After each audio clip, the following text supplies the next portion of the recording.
শিক্ষার্থী, আমরা past indefinite tense এবং প্রেজেন্ট পারফেক্ট টেন্সের এই যে পার্থক্যটা, এটা নিয়ে আমি অসংখ্য ক্লাস ছোটোবেলা থেকে দেখি। এর পরেও দেখা যায় পাস্ট ইনডেফিনিট এবং প্রেজেন্ট পারফেক্ট টেন্সের ক্ষেত্রে আমাদের সংকোচটা থেকেই যায়।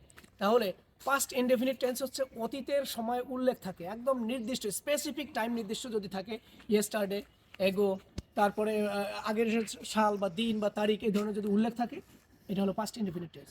আর অতীতের কোনো সময় উল্লেখ থাকবে না, সেই ক্ষেত্রে just, just now, already, yet, recently, এই টাইমগুলো উল্লেখ থাকবে। তার মানে কি স্পেসিফিক টাইম না, রিসেন্টলি সম্প্রতি কোন দিন উল্লেখ নাই।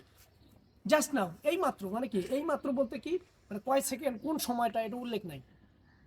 ইতিমধ্যে, ইতিমধ্যে মানে কি কালকে হতে পারে, তার আগের দিন হতে পারে, এই মাত্র হতে পারে, এটা কোনো উল্লেখ নাই। তাহলে প্রেজেন্ট পারফেক্ট টেন্স এবং পাস্ট ইনডেফিনিট টেন্সের যে পার্থক্য আমরা একটু বোর্ডে দেখে নিই। প্রিয় শিক্ষার্থী, পাস্ট ইনডেফিনিট টেন্স এবং প্রেজেন্ট পারফেক্ট টেন্স এই দুটো নিয়ে আর কোনো সংকোচ থাকবে না, এটা আমি আশা করছি। পাস্ট ইনডেফিনিট টেন্স অতীতের যে কোনো সময় যদি উল্লেখ থাকে, বাংলা ক্রিয়ার শেষে ল, লে, লাম, ত, তে, তাম, লেন, তেন এগুলো যদি থাকে তাহলে পাস্ট ইনডেফিনিট টেন্স হবে এবং অতীতের সময় উল্লেখ থাকবে।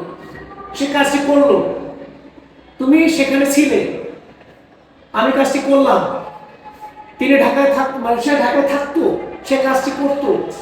তে, তুমি কাজটি করতে। তাম, আমি কাজটি করতাম। লেন, তিনি কাজটি করলেন। তেন, তিনি কাজটি করতেন। এগুলো হলো পাস্ট ইনডেফিনিট টেন্স। আর প্রেজেন্ট পারফেক্ট টেন্সে বাংলা ক্রিয়ার শেষে আসি, আসো, আসেন থাকবে। তিনি ঢাকা গিয়েছেন, আমি গিয়াছি, তুমি গিয়েছো, গিয়াছো। এগুলো হলো প্রেজেন্ট পারফেক্ট টেন্স। আর একটা পার্থক্য কি, পাস্ট ইনডেফিনিট টেন্সের সাবজেক্টের পরে ভার্বের পাস্ট ফর্ম এবং এরপরে বাড়তি অংশ এক্সটেনশন। যেমন উই স হিম, আমরা তাকে দেখেছিলাম, দেখেছিলাম। আর এটা হবে কি সাবজেক্টের পরে হ্যাভ, হ্যাজ এবং ভার্বের past participle. We have seen him, আমরা তাকে দেখিয়াছি। একটা হলো দেখিয়াছি আর একটা হলো দেখেছিলাম। এই যে লাম আর আসি, প্রেজেন্ট পারফেক্ট পাস্ট ইনডেফিনিট টেন্সের ডিফারেন্স। পাস্ট ইনডেফিনিট টেন্সের লাস্ট, অ্যাগো, ইয়েস্টারডে এই ধরনের অতীতের যে কোনো সময় উল্লেখ থাকবে, দিন, তারিখ, মাস, বছর, অতীতের সময় উল্লেখ থাকবে। Last week, last year, last month এই ধরনের উল্লেখ থাকবে। যেমন last week we went to Barisal. আর এখানে প্রেজেন্ট পারফেক্ট টেন্সে কি থাকবে, just, just now, already, yet, recently. তাহলে কি we have gone to Barisal recently, আমরা সাম্প্রতিক সময়ে বরিশালে গিয়েছি। এই যে গিয়েছি, আসি, আসো, আসেন থাকলে প্রেজেন্ট পারফেক্ট। আর ল, লে, লাম, ত, তে, তাম এগুলো থাকলে পাস্ট ইনডেফিনিট টেন্স। এখানে দুটো পার্থক্য দেখালাম, আশা করি এই দুটাই তোমাদের যথেষ্ট।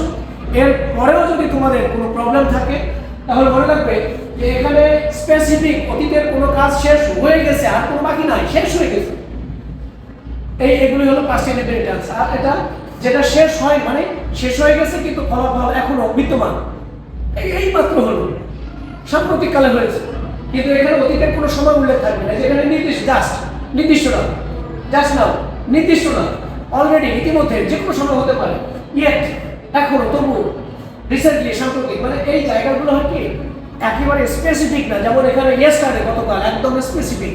এখানে জাস্ট নাও, এই জাস্ট নাও বলতে কি কোন মুহূর্তে, কয়টা বাজে, কি এটা কোনো উল্লেখ নাই। তার মানে পাস্ট ইনডেফিনিট টেন্সে অতীতের সময় উল্লেখ থাকবে আর প্রেজেন্ট পারফেক্ট টেন্সে অতীতের কোনো সময় উল্লেখ নাই।